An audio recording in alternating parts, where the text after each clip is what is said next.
Il s'appelait Mehdi, 17 ans, silencieux, souvent au fond de la classe, là où personne ne l'interrogeait. Il avait redoublé 2 fois, les profs le regardaient avec lassitude, les autres avec indifférence.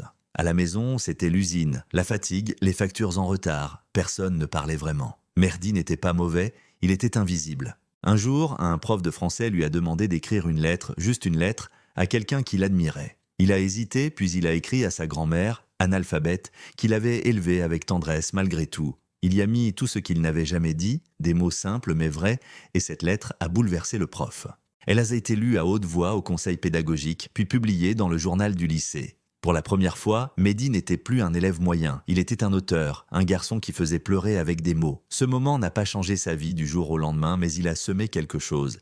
Il a commencé à écrire chaque soir des petits bouts d'histoire, de colère, de rêves, de souvenirs.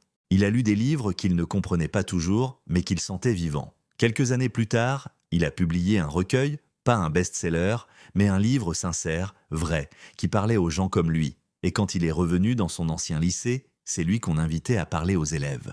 Parce que parfois, une seule page peut réveiller une vie entière et qu'il suffit d'un regard, d'une opportunité, pour faire d'un garçon effacé une voix qu'on écoute enfin.